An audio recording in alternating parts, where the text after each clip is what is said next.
Bismillah ar-Rahman ar-Rahim. I am Dr. Mohibullah Wazir, and the topic is the carotid triangle of the neck, which is part of anterior triangle. Look again, anterior belly of digastric and posterior belly of digastric. This anterior border of sternocleidomastoid. And this you can see, this is thyrohyoid, and this is superior belly of omohyoid muscle. In this way, the carotid triangle is bounded by this anterior border of sternocleidomastoid muscle, by the posterior belly of the digastric, and the superior belly of the omohyoid muscle. This triangle is called as carotid triangle. The floor of this triangle is being formed by, you can see, this thyrohyoid muscle, this hyoglossus muscle, and then this middle and inferior constrictor muscles of the pharynx, the two constrictor muscles of the pharynx, then the hyoglossus, and then this thyrohyoid muscles. These are forming the floor. Now you know these strap muscles are being covered by the pretracheal fascia, and then superficial to the pretracheal fascia is the investing layer of the deep fascia, and superficial to that is the platysma, and superficial to that is the skin. In this way, the roof is being formed by the skin, then platysma, then investing layer of the deep fascia, and then over here the pretracheal fascia. Now the contents of this triangle, as its name indicates, it is carotid triangle.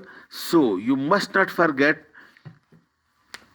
this common carotid artery dividing into external and internal carotid arteries. This common carotid artery along, and that it divides into internal and external carotid artery.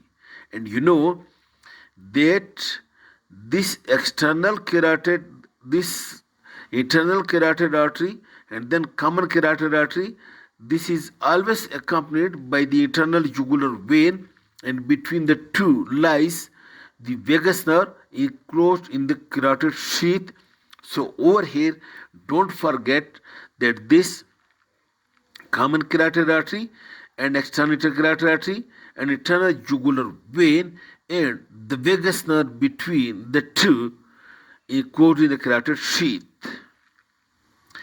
Then the branches of the external carotid artery, superior thyroid, lingual, facial, ascending pharyngeal, all these branches of external carotid artery and the veins of all these arteries, that is superior thyroid, lingual, facial, ascending pharyngeal veins as well, and all these veins opens into the internal jugular vein. Then you can see very clearly that the hypoglossal nerve crosses across the carotid artery to reach to the oral cavity. That is also the content.